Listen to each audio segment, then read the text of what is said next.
Hello everyone! This is Loopy Liss, and welcome back to Planet Zoo, where we are building a giant anteater habitat today. And I know what you're thinking, it has been a while since I've made one of these videos. For those of you that may not be familiar with my Planet Zoo speed build series, in these videos you get to watch me build a habitat for a specific animal, so in this case a giant anteater, and I'll talk my way through my thought process with the habitat, as well as sharing some facts on the animal as well. So I guess you could kind of call it a watch and learn kind of video? Sort of? A little bit? But anyway, I just had to make another speed build video because there are new animals in the game with the South America pack. So I was really excited to get my hands on that and start off with the giant anteater. Giant anteaters can be found throughout South and Central America, though their numbers have diminished considerably from the latter. To thrive, they need to be able to move throughout large areas with patches of forest. They can often be found in tropical and dry forests, savannas, and open grasslands where the ants upon which they feed are abundant.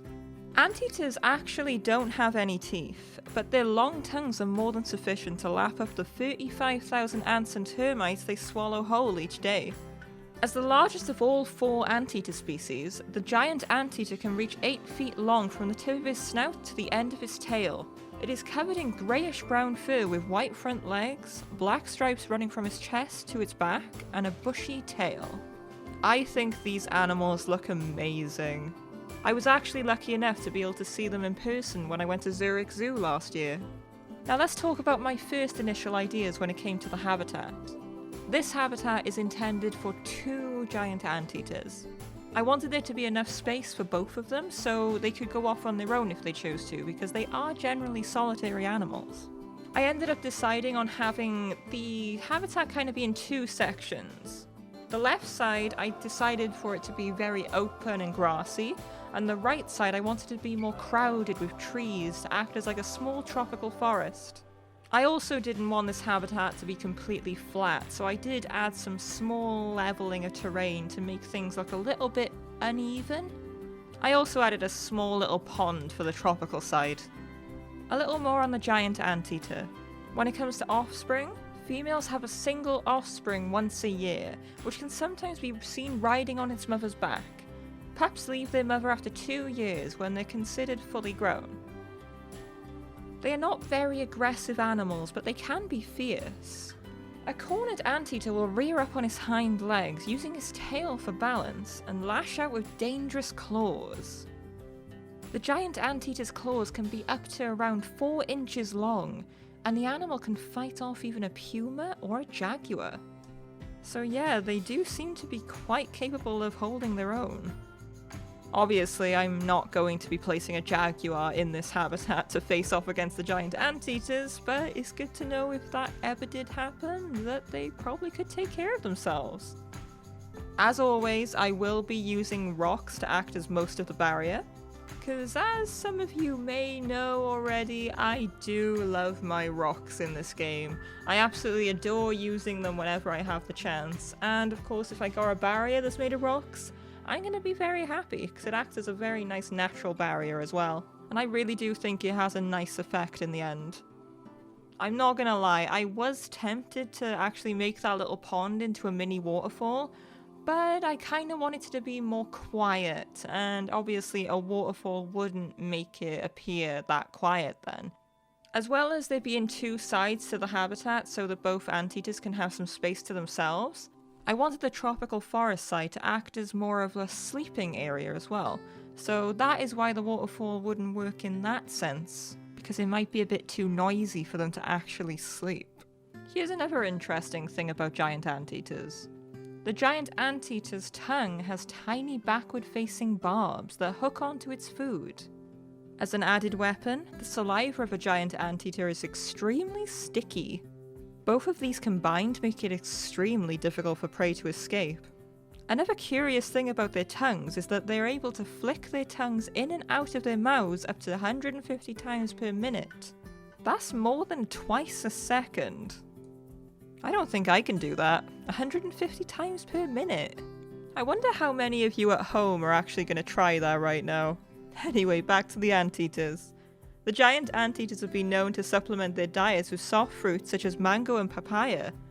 Thinking about it, mango eater or papaya eater doesn't quite have the same ring to it as anteater though, does it?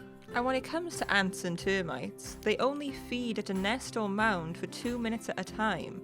There's 2 reasons for this. Firstly, it takes soldier termites around that time to be able to recognise their home is under attack and get ready to defend it. Secondly, it allows the insects time to repopulate, so the giant anteater will always have a readily supply of food available to them.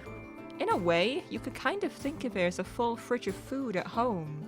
You're not going to eat a full week's worth of food in 2 days, are you? I mean, obviously, our food doesn't repopulate in the fridge. If it did, that would be amazing, but still. Anyway, let's talk a little bit more about this habitat. I was very excited to actually use some of the new pieces, and I found that they actually have bamboo walls. So I definitely had to make some use of these, and I made a little shelter for them to go into the little rainforest. And of course, if it rains in the rainforest, the tropical forest, then, you know, they got somewhere to hide out. And of course, it's their place to sleep as well. Another thing that I was really excited about when it came to making this habitat was that there are more nature pieces available now. One thing that I'd always found awkward was the amount of tropical plants that were available in the game.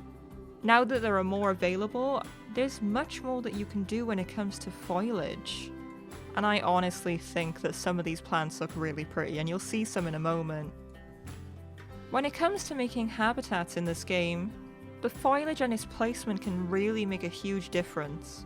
But of course you don't want to be repetitive in your placement. So this is why the new foliage is a big game changer for me. There's more variations that you can do and where you place them, and you can have sections where maybe this flower is more grown, or maybe over this side there's a bit of a mix of both, and you'll have more of a colour difference in certain areas. And that really helps for the habitat to look fully alive and thriving. You can see me placing some of these plants down now, as well as some of the older ones that were originally in the game. What do you think of the new content that's been added? Feel free to leave a comment below and let me know what you think. I'd love to know what your opinion is. Oh yes, another thing that I really love is the new bed pieces. I was getting a bit fed up with using the hay beds because in some instances it just didn't look that natural. Now with leaf bedding available, I can really fit it into the environment if I want.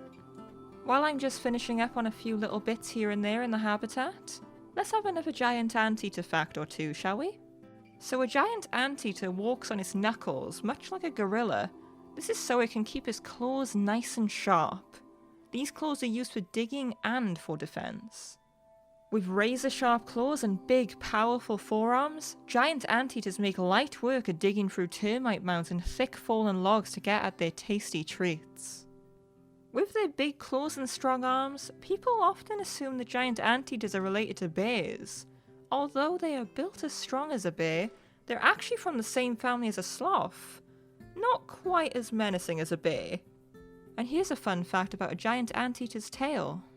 As well as being used for balance, their tail is used as a cover to keep them warm at night, or cool in the day. The tail acts as an insulator when they sleep. It also acts as a form of camouflage to hide them from predators.